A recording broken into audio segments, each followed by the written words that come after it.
dan menjelaskan masalah konsep dasar masalah sosial di era 2025 serta penguraian penyebab dan dampak dari masalah tersebut. Kemudian menganalisis isu sosial yang relevan di lingkungan sekitar dan mengkaitkan dengan teori sosiologi yang akan kita pelajari pada hari ini. Selanjutnya merefleksi, mengevaluasi dan merumuskan ide inovatif untuk mengatasi masalah sosial serta merencanakan langkah konkret sebagai bagian dari solusi yang akan kalian lakukan. Oke, sebelum itu coba dilihat dulu nih fungsionalisme, yaitu masyarakat sebagai organisme yang saling terhubung. Jadi menurut ini tokoh siapa masih ingat? Emil Durkheim ini ada. Emil. Menurut Emil Durkheim, masyarakat itu seperti organisme yang saling terhubung satu sama lain. Kayak tubuh kita ini saling terhubung nggak? Ya.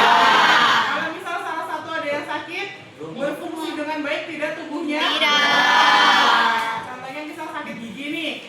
Sakit hati. Nah tuh. Sakit hati lemas sebadan. Apa ini namanya? Ambar sakit hati, Mbak? Enggak. Tapi kalau sakit hati dampaknya apa ke tubuh kita? Lemas. Semangat. Terus? Nangis. Tidak nafsu makan kata Roro, ya Allah. Tapi kalau sakit cuma mengganggunya begitu, Mbak. Mana kalau habis sakit? Bu, sakit gulu Bu, salah baca ini. Itu menurut siapa? Karl Marx. Ya, Karl Marx. Dia memahami masyarakat itu.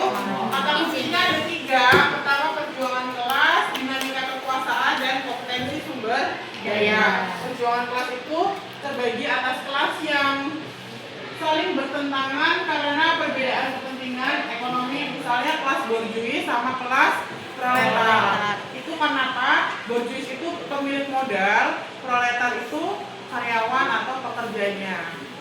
Ini masih ada kaitannya sama revolusi industri sama revolusi Prancis. Selanjutnya interpretasi makna. Interpretasi apa? Individu bertindak.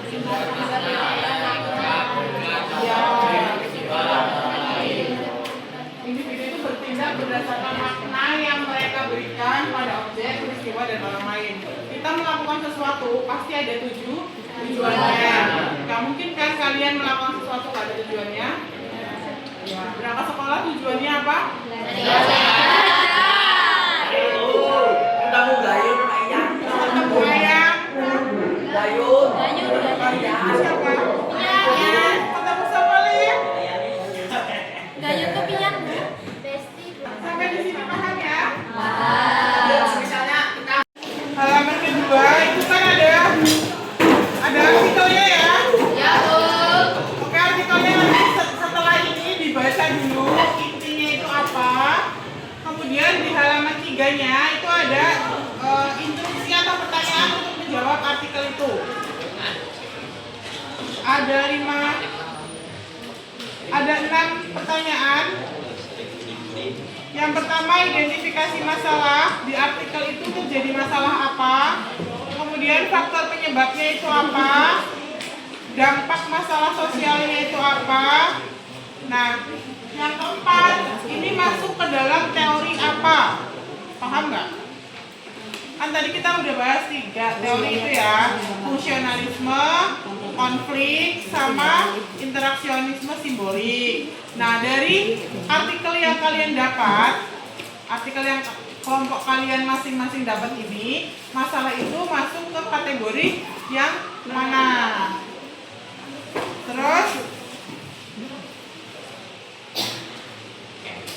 nanti tetap setiap kelompok buat PowerPoint untuk presentasi di depan. Oke? Oke, Bu. Berarti nanti 2 anak suruh baca artikel, 2 anak ngerjain, 2 anak bikin PowerPoint. HP-nya boleh dikeluarkan.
krisis pangan terutama bagi petani kecil dan masyarakat miskin.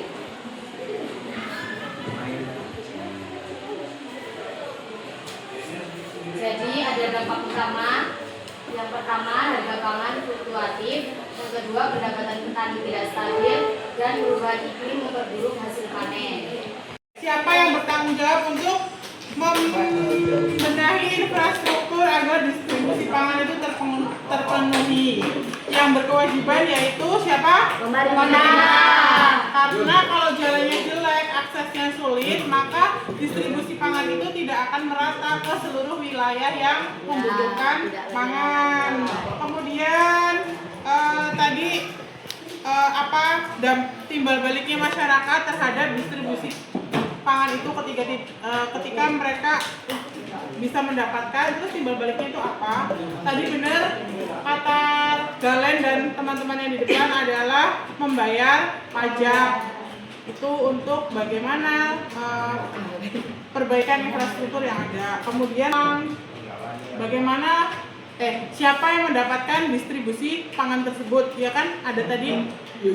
Nah itu biasanya masyarakat yang kayak orang jompo, bayi yang stunting, tahu nggak stunting?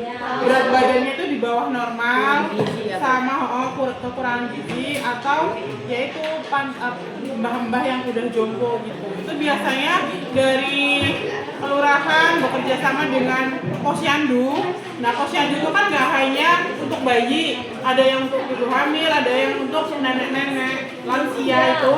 Nah dari situlah mereka itu punya data, kemudian mereka juga yang mendistribusikan makanan-makanan yang bergizi untuk yang membutuhkan. Hari Kamis kita lanjut presentasinya ya. Penting dari pelajaran hari ini Banyak. apa? Rizky?